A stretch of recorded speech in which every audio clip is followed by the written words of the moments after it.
Hey, welcome back to my channel. I'm Jerry. We're going to be going back into the next episode of The Mandalorian Season 2. Before I jump into all that, I want to again apologize for the setup and the dark, the lighting in here isn't very good and the audio and other things aren't so good. I'm very new to doing these videos. I'm just trying to put stuff out right now. I'll work on getting things. Please bear with me. Please share your thoughts and any suggestions. I'm very open. Obviously no spamming, nobody needs that, but please, bear with me as we're get myself together and try to talk about, today we're talking about Star Wars and The Mandalorian, Season 2. This is the second episode of the season, which would put it at 10 for if you're taking the whole thing into it. And this episode is, get kind of the stats out of the way. So it's the second episode of the season. Excuse me for looking at my notes. It's called The Passenger. And this one is directed by Peyton Reed. And so I don't believe Peyton Reed was in the original, was the first 8 episodes, so this is a new director to it. I think he did a great job with it. I have no real concerns. I would never thought at one point watching it like, oh, needs better directing or anything like that. I think it was excellent. So I also want to mention, I did bring a special co-host with me today. I brought Baby Yoda. And the reason I brought out the child was because the child has a little bit of a bigger part in this one compared to the first episode of the season, which I thought was very necessarily. He had a small part in it, which I think was a good idea. As I said on my last video, if you haven't seen it, go check it out. And in this episode, he was a little bit more into it, which we'll talk about that in a moment. So this episode started off as a video game side quest. If anybody's noticed, and a lot of people have picked up on this, it's no great insight, but that The Mandalorian is very much following a kind of a video game style to it, in that you have your major overall quest, and then you have these side missions and side things that you have to do, things you have to catch, very much so in the first season, and we're seeing it again here on the second episode of Season 2, where to get to the main quest of finding the Mandalorians and getting the child to either of his species or to Jedi, which is where Din is going with them. Then he needs to do these side missions where, okay, ferry this passenger from this planet, and then they'll tell you about more Mandos, and then you're gonna have on this next mission. And the first episode was you need to kill this crate dragon, and now we have to transport somebody. So it's a reoccurring thing, which for the target audience, typically, the people who are into Star Wars would also be into video games and very much like that style and that familiar story. So something that I liked about this episode is that, and that struck me right off the bat, was the reoccurrence of aliens that we recognize. It's always good to see a new alien. That's something Star Wars are always throwing in different species, and see someone in the background, you're like, what is that? What kind of species is that? And this one, they're pulling from all over the place, from movies, from the animated shows, from comic books, from video games. And so they're pulling from all over to bring a new alien species, so you don't have a bunch of Yodas running around. Okay, so we are introduced to like I mentioned, that Din the Mandalorian is going to be ferrying somebody off. That is the Frog Lady, who, surprisingly, I don't think we ever get a name for her, which is very unusual because that's one of the things that George Lucas is known for, and one of the reasons that people really like Star Wars is that nothing is just this isn't patron at the bar #1. This person has a name and a backstory, and they did that for all the characters. Nobody was just a faceless person. But, we got just called the Frog Lady in this, which, unless I missed it, which, let me know in the comments if I missed it, what her name was. I thought that was, it was interesting because I don't like when there's too many humans around. I think that's part of the fun of Star Wars, the different species, but it's also with a rubber mask person, which despite they enhanced it with CG, you could tell that, and rubber mask technology isn't what it was, back 20 years ago, or, however long, or even 10 years ago. It's come so far that you can put a lot of emotion and things in there, but I did feel like I felt like I connected with the Frog Lady in as much as I was supposed to, but I didn't really feel super connected to her, which may have been their intention. It may have been part of that because we're not going to necessarily see her again. I don't think we'll see her again, or if we do, it'll not be a major thing. But I thought that she was very funny. You know, it was interesting. I liked the species, and it was something different that we hadn't necessarily seen a lot before. Um, all right, and something though that I was kind of thought for just a second, and I'm glad they didn't necessarily do it because I think it probably would have been weird, but that is she gonna kind of get some feelings for Mando? I think maybe if this was stretched out over multiple episodes where it was going to be something like that, they could have put in where she kind of starts looking at him sideways. Um, like, oh, because you know he's protecting her and her unborn babies and things like that.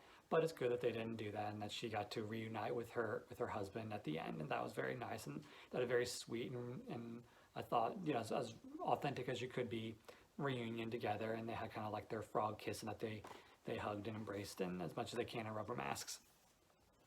I thought that was good. So I'm going to kind of jump into the thing that kind of stood out and I have a little bit of mixed feelings about, which is this little guy eating eggs.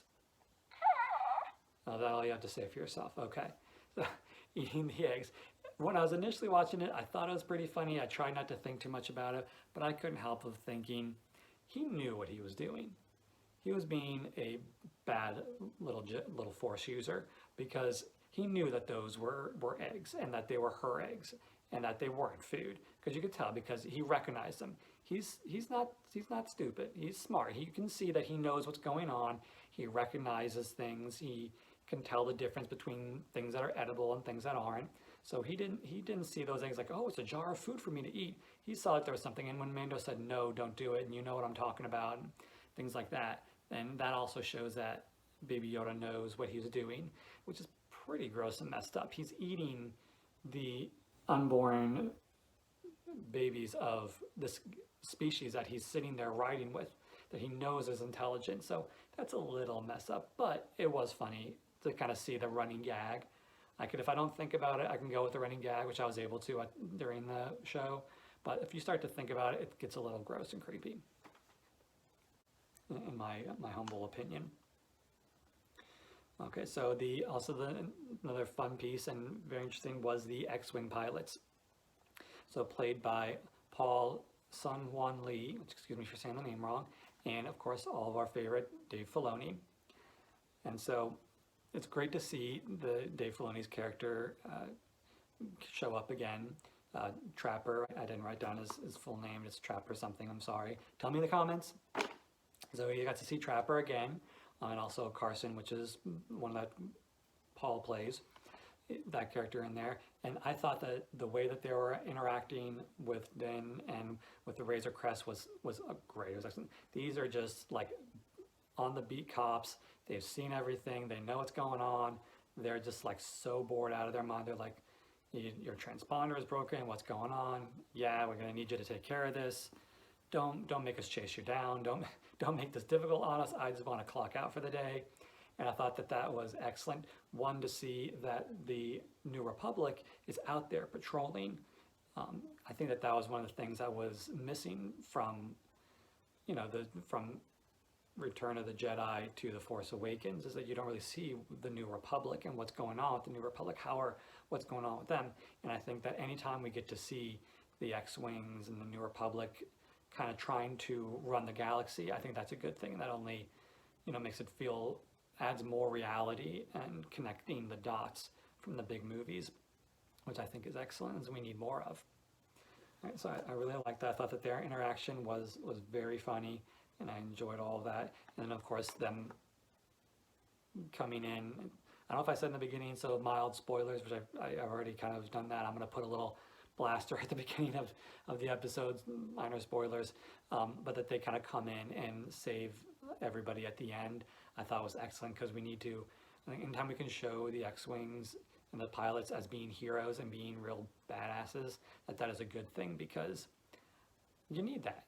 It's not just the Force users, it's not just the Jedi and the Sith and those main people that are, that are able to hold their own and make sweeping changes and be helpful and be heroes. And so you like to see the beat cop, like I said before, that's who these X-Wing characters are, that they're the beat cops. And I'd love to see more of them. I really hope we get to see these guys as becoming like regular reoccurring characters. I think that would be hilarious and excellent to see them. Kind of like I'd hope we're seeing from season 1, those stormtroopers, though obviously we're not going to necessarily see them again, I don't think, but that could have been a whole series itself, not to go back too far to season 1. And speaking of the spiders, I thought that that whole scene was really great, and also very much video game. That I think I totally got Leroy Jenkins vibes off of that. Or for those who know WoW, know World of Warcraft, going through that narrow passageway through the eggs, and if you touch one of them, it sets them all off, and you get a swarm of spiders. It's the exact same thing. And so Baby Yoda he runs in there, and he ends up trying to eat one of those and setting them all off. But I thought that whole fight of them all that Mando blasting them like crazy, and even the frog lady pulling out a gun and shooting them and saving the child. And despite you eating her unborn babies, she still saved your big-eared butt. So we need to. So she was also fought a bit too, and that was very cool. And anytime you get to see the flamethrower, I think is awesome. I love seeing the flamethrower. Don't overdo it, in which I trust. I said it before. I trust this team who's making this series. I think that they're doing a wonderful job, and I trust that they're not going to overuse anything. But I love seeing that flamethrower when it comes out. It's always awesome. It's always so good stuff to see. All right, so I know I didn't touch on a lot of things in it. I'm not going through a beat by beat on this. If you want to see more of a beat by beat, please let me know that. If you want to just want me to give more of an overall story arc of what the episode is, and then I can talk about the little things that I wanted to, please let me know in the comments. Please come back for the next episode. I am very much looking forward to watching the rest of the season, seeing where these different dots start connecting in and where other characters are coming back. It was excellent. This episode was slower than the first episode, which I think just makes sense. First episode of the season, come out of the gate, guns blazing. And this episode, take a breath. It's still had a lot of great action, and I still really enjoyed it. But tell me what you think in the comments below. Tell me what you want to see. Again, I apologize for my setup. Working on it. I hope that you like the video, subscribe, ring that bell, do everything you can. And I'll see you guys next time. We'll talk about the next episode. All right, bye.